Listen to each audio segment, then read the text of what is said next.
Hey, this is episode 41 of the Superpowered Fancast. My name is Darren.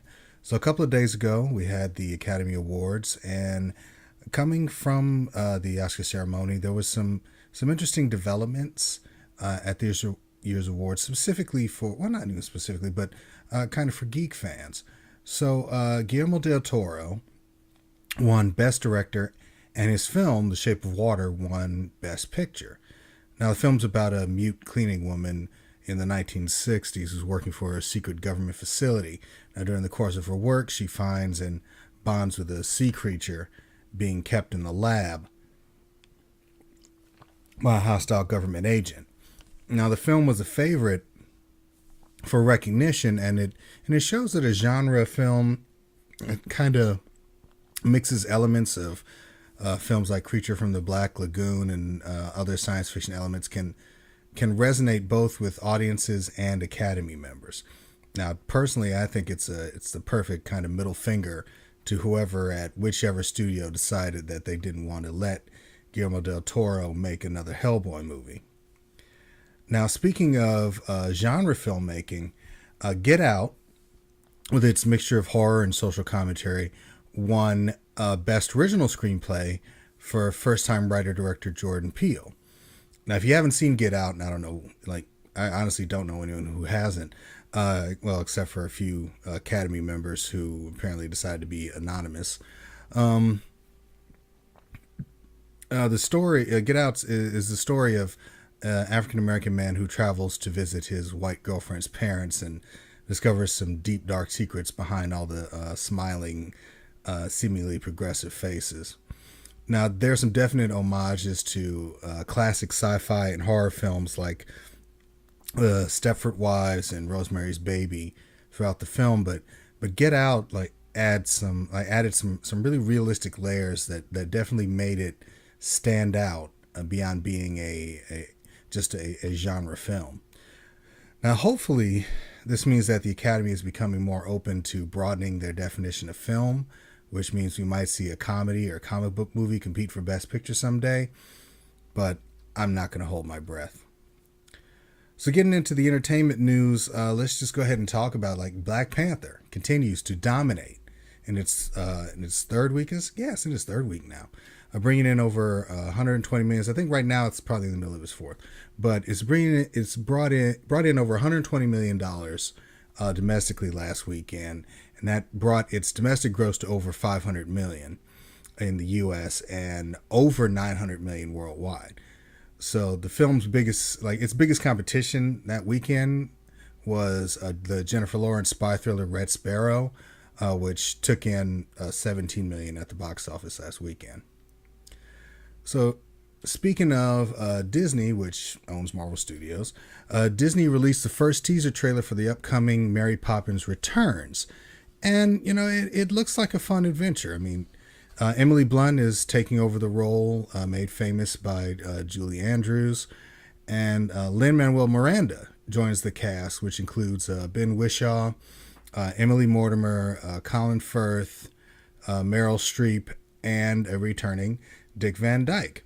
Now, in this sequel, an adult Michael and Jane Banks find themselves in need of the services of Mary Poppins when the family suffers a personal loss. Now, Poppins comes back to bring back the joy and wonder missing from their lives, along with the lives of their children. Now, the Mary Poppins Returns is directed by Rob Marshall, who also directed the big screen adaptations of Chicago and Into the Woods. So, Avengers Infinity War is being released a week early on April 27th instead of May 4th. Now, that's huge news for geek fans. It's definitely some new information that, it's not necessarily new information. It's just big information.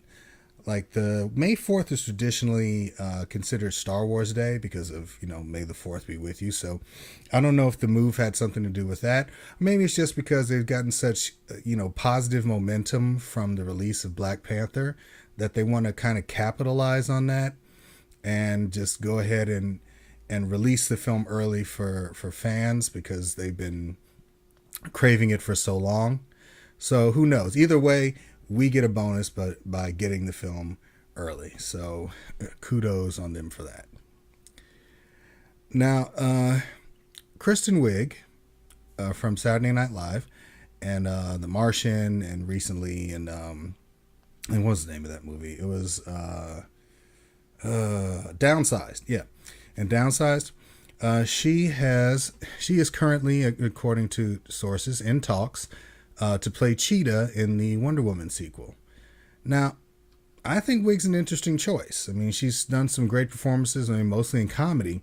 So I'm cautiously optimistic about this, simply because she's reportedly director Patty Jenkins's choice. So she obviously sees something that we don't, and I trust Wig's performance. I trust Patty Jenkins, and I'm willing to see where it goes. Now, this next story is personal to me. I am a huge Green Lantern fan, so any Green Lantern news coming out, I'm definitely all over. And it's a little back and forth, just trying to reconcile some of the things about some of the issues I've had with recent DC films. But I'm excited about this one, about the Green Lantern Corps. Now, described as Lethal Weapon in space, Green Lantern Corps is expected to feature a seasoned Hal Jordan taking on and training a new Green Lantern recruit, being John Stewart. Now, there's no word on casting for either role at this time, but it does look like, they have put information out there to, seek the person that they're looking for. Now, Christopher McQuarrie is being eyed to take over directing the film, written by David S. Goyer. Now, McQuarrie is a screenwriter for films like The Usual Suspects, Valkyrie, Jack Reacher, Edge of Tomorrow, and the last two Mission Impossible movies, Rogue Nation and the upcoming Fallout, which he also directed. Now, while the studio wants the director to take on the comic book film, there hasn't been confirmation that negotiations have begun with the director and his representatives. So I don't necessarily remember who was attached previously. I know I've reported on it. It's probably up on our website, superpoweredfancast.com. But I honestly, if you asked me directly, I wouldn't be able to tell you who was attached to the film. I mean, it's just one of those things. So, I mean, I remain cautiously optimistic. I'll see how it goes now. Keep reporting on what I find out. So Disney has also released a trailer for a new movie called Christopher Robin. Now, this has an all-star cast, including Ewan McGregor and Haley Atwell, and it's about an adult Christopher Robin who's having difficulty navigating his adult life, career, and family, and how he, in the midst of, I guess, his depression, he gets a visit from an old friend. That friend being Winnie the Pooh. Now, I'm a huge fan of Winnie the Pooh, and the fact that Jim Cummings is doing the voice of Winnie the Pooh just is one of the greatest things in the world, and I absolutely look forward to this movie on every level. So, getting into the TV news, now according to TV Line, and and a lot of other sources, executive producers, the executive producers and showrunners of Marvel's Agents of S.H.I.E.L.D. on ABC are preparing for two outcomes for the end of this current season. And either they are preparing to get ready for season 6 of the popular series, or they are preparing a series finale for the fans. Now, according to Jed Whedon and Marissa Tarkanian, they say, quote unquote, "We're ready for it if this is the end.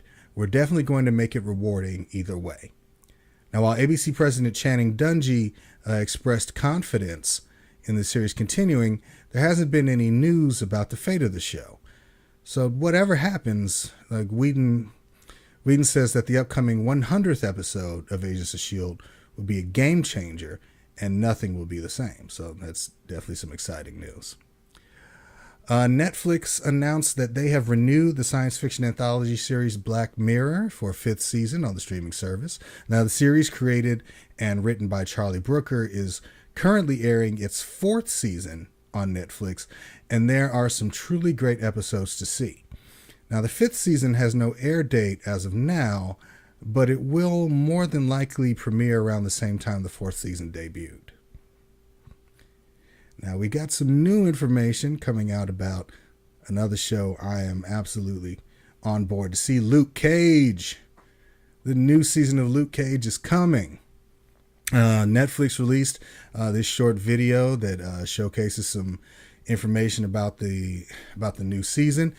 And, you got Luke Cage just kind of out there now instead of in hiding. And they release the dates, which is June 22nd. So definitely I will be there watching it. Looks amazing. Now we've seen the first 5 episodes of the second season of Jessica Jones here at the Superpowered Fancast, and they are, in a word, intense. Now, while the first 2 episodes had some pacing issues, just in my opinion, the rest of the episodes seem to be leading to a great mystery for the hard-drinking detective to solve. And there will be some new characters with powers coming to the season, and I'm not going to spoil anything, but I'm just going to kind of give you some broad strokes of what I can. There'll be some new characters, some characters from season 1 return. There's going to be at least one crossover appearance from another character. But it's and that person's going to appear in the season. It's a fun moment to see. Now, the big mystery this season is Jessica diving into probably the biggest mystery of her life, being the mystery of her past. And she's finding answers she doesn't want while more questions emerge. Now, complicating her life, besides her own demons, are a rival detective who wants to shut down Alias investigations, a new building super who wants her out, and a mystery killer that is going after the people Jessica needs to talk to get answers. Now, there are also some great story and character moments from the supporting cast this season, with Carrie-Anne Moss's Jerry Hogarth being a standout in these first few episodes. Now, her arc is going to be interesting to see play out, as the circumstances of her story lead to some pretty dark places for her, both personally and professionally. And her desperation might cause more harm than good to those around her. Now, finally, we get another look at the upcoming Marvel Studios series for Freeform, Cloak and Dagger.